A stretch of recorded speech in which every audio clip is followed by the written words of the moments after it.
Welcome back to part 7 of an all-day seminar that we did with Ruthie Young to try to help you discover how you are wired as a gift of God that we need for the body of Christ. So with that, get ready to hear about the ruler wiring, and you'll identify certain people that you know from it, and maybe it's you. So listen carefully. Rulers. Okay, you want to say it, Bill Joe? No.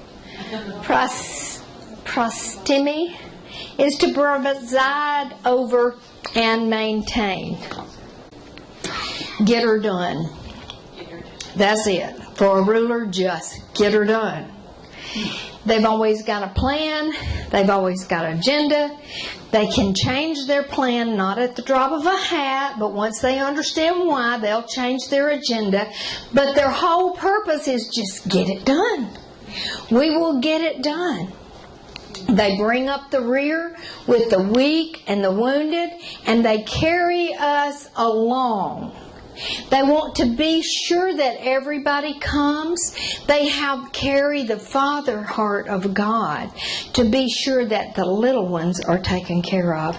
Little as far as baby Christians, as far as baby people, wounded, they're safe, but their purpose, their anointing is to build. They are builders, and they're going to build, and they will get a job, and they will get it done.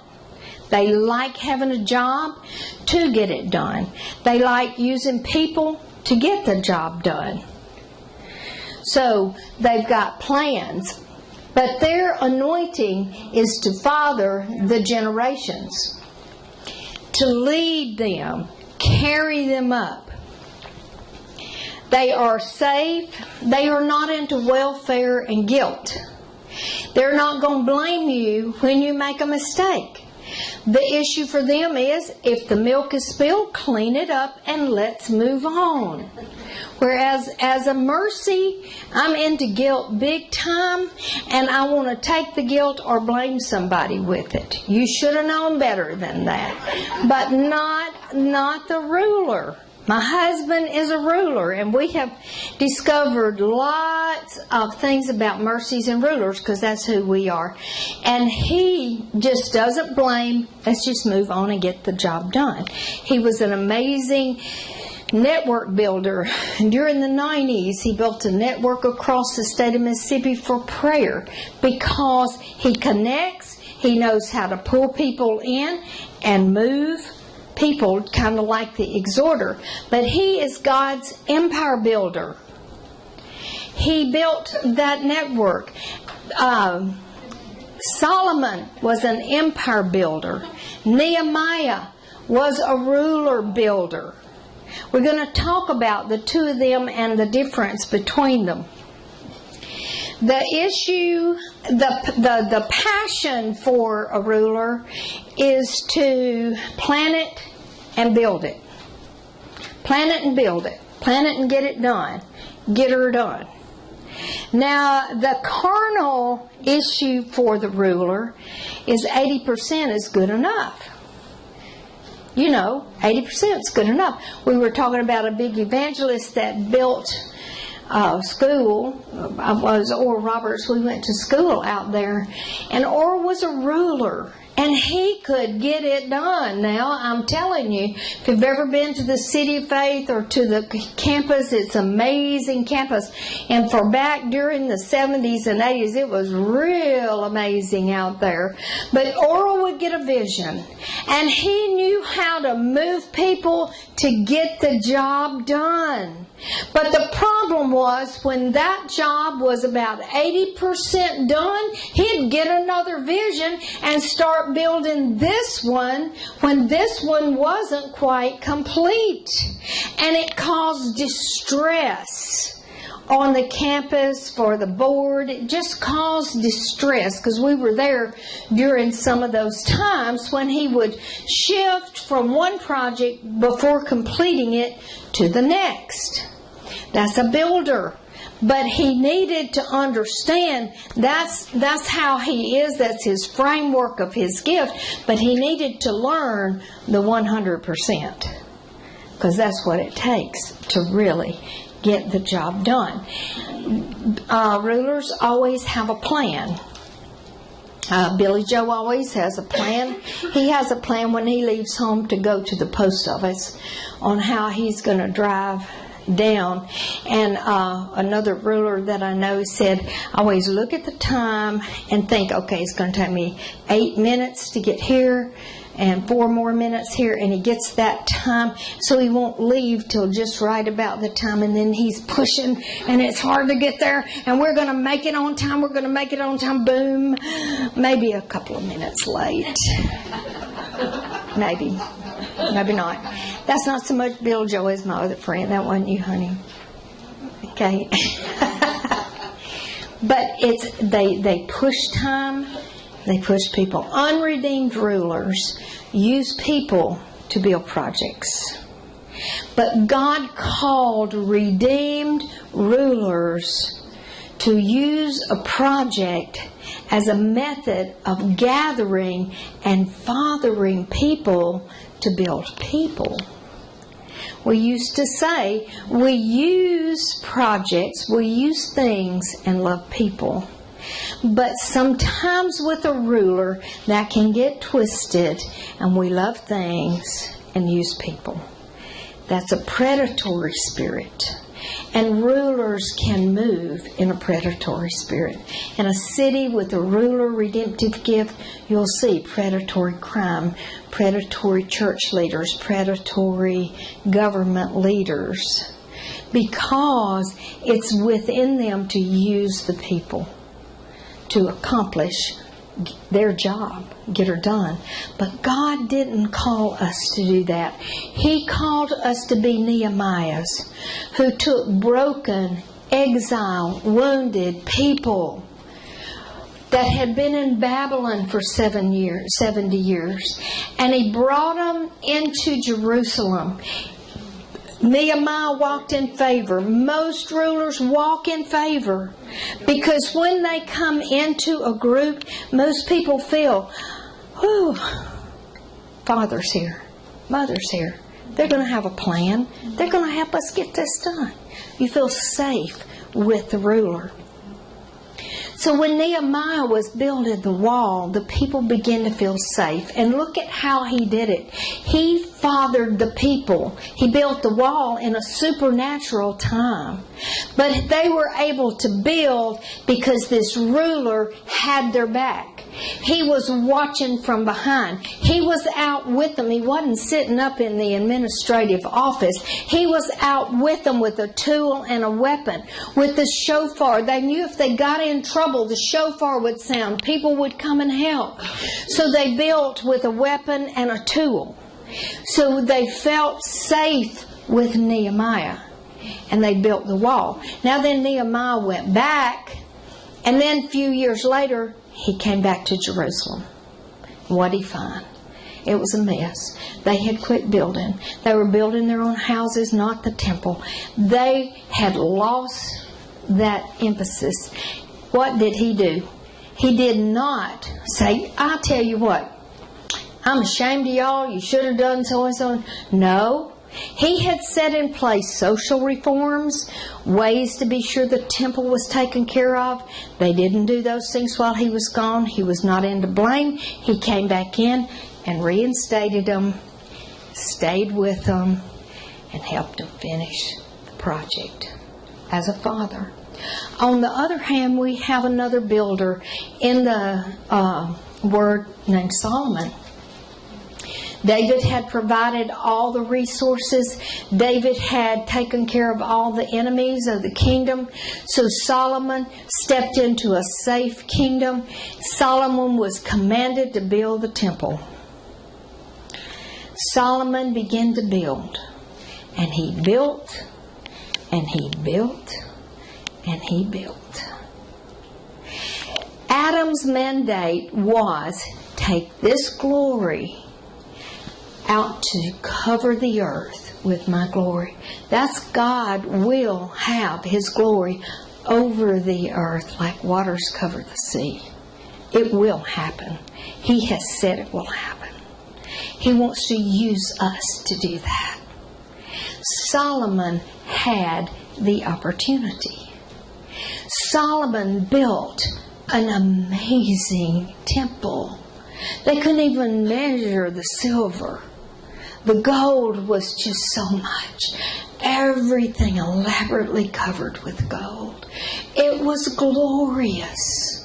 We also had in that temple the worship that David had brought into the tabernacle 24/7. Worship to the King of Kings and the Lord of Lords. Can you imagine when you came up into Jerusalem, the presence of God was there. It was a canopy there. This worship was going on all the time. Could you hear the sounds of the worship coming from the temple as you came? And then he built a magnificent city, and he built beautiful gardens, and he built palaces for his many wives. And Solomon began a compromise. You see, Solomon did 80% of the job he was called to do, and he did it well. But what about the other 20?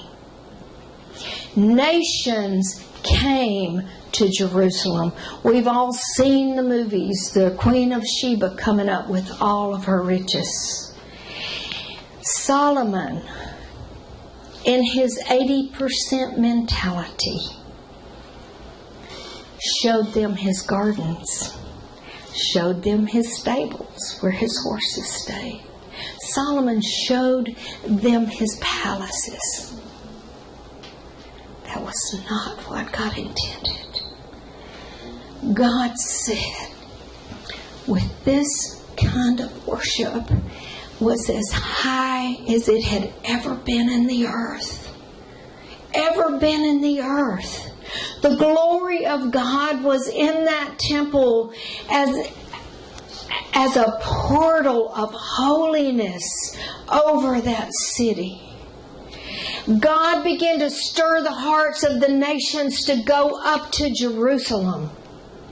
Because God's intention was to take that pinnacle of worship and release it out over all the nations. And He was bringing kings into Jerusalem to do that very thing. Was to take what they found there and to take it back into their own cities, into their own nations. That God's glory would cover the earth like the waters covered the sea.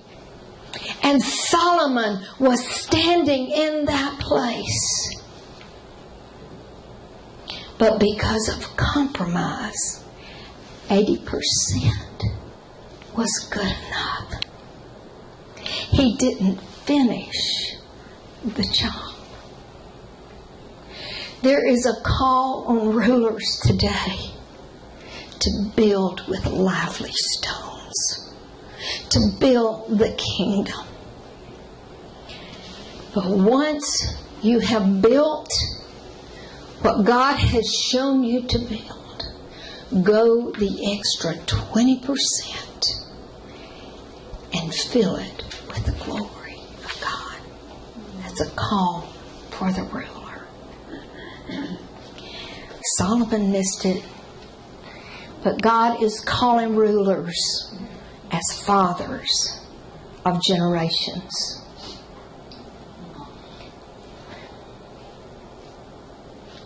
This is what rulers look like. Fathers and mothers for this generation. On the sixth day, God and Adam, God created Adam. He had set all of creation up as the perfect place for Adam. The climate was right, the plants were right, the animals were right, everything right, perfect. And His glory filled Adam. and His glory filled Eden. And God fathered Adam on the sixth day. That's what He put into Adam. And He said, Adam, rule over this creation. Take care of it. Tend it. Father it. Be gentle with it. Raise it up. And as you do, I'll pour in my glory. That's the mandate for the ruler. Adam did it about 80%. Adam was a mercy, actually. But this sixth day was the day that God fathered Adam. And God is a generational God. So He imparted spiritual and the soul and the body to Adam.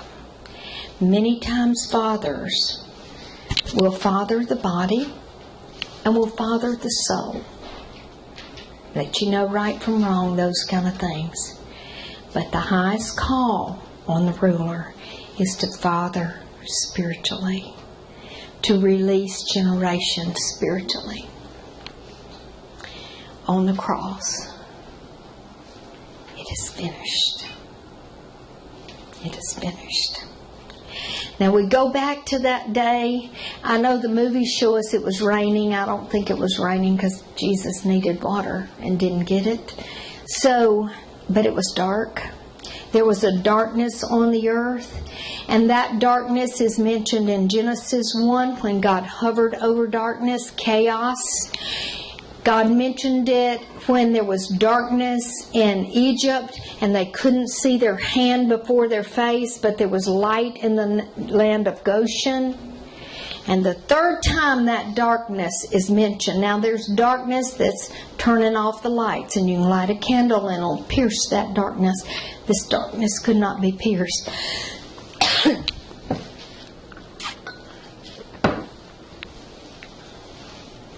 This was a different kind of darkness, and there was darkness on the earth at this time of the cross. And that's because the Prince of Darkness was present. The Prince of Darkness and every demon in hell, every demon that has been or ever will be, showed up at the cross that day. This was the line in the sand. This was the day that the enemy walked up in that darkness and shook those keys and said, I could have gotten it for you wholesale. I've still got these keys. And he taunted him. But our champion rose up in that moment. And he looked out through eternity and he saw the rulers who couldn't quite finish it. He saw the rulers that were crying out for help. He saw the rulers that were stopped with a chain around their neck to not be able to finish this job. And he said, I'll make a way for you. I will break that chain off of you. And he looked out through eternity and he saw every one of us, and he saw every demon you would face, every sin you would commit. And one by one those demons came up and spit in his face. And one by one, he defeated every sin. He defeated every demon. And when the father of darkness came up with the keys, he stared him down and he defeated the enemy. He did not complete it 80%, because I would have been left out. But he did it 100%. And he shouted the Hebrew word, Asa. It is finished. It means I have avenged you. I have paid your debt. I have gone to war and won the battle. It is over. It also means to create and to call forth and to bring it up. And when he shouted that, the whole earth trembled. Australia trembled, and New Zealand trembled, and the United States area, our continent, trembled. It wasn't just an earthquake over in Israel. The whole earth shook because he had said, Asa, it is finished. I'm creating the new. Come forth. And creation responded by trembling. And that's not all he did. He walked into hell himself, read Hebrews, with his very own blood. And those chains began to rattle. He went into hell to set the captives free.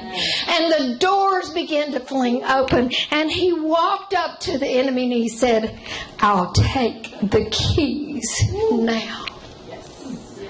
And he took the keys of hell and death and finished it 100%. What a champion. What a champion. That's what your ruler is supposed to look like. Finish the job. Bring them out of the prisons. Build the kingdom with lively stones. With stones of light that can reflect the glory. The multifaceted, full-colored glory of God as we gather. So Lord, I pray for rulers. Raise them up, oh God. Raise up the rulers, fathers and mothers, that we would build your kingdom, that they would know where everybody fits, and they would bring safety to us and healing to us as we build together. In Jesus' name, amen. I hope you're getting all this. Thank God for the rulers. But rulers, be aware of the danger of the unredeemed parts of what you move in, because we need you moving in the fullness in order to keep us together and advancing for kingdom. We've got part 8 coming up next about the mercy gift. This is very, very pivotal and crucial for understanding the totality, and then we'll enter into a Q&A section after that.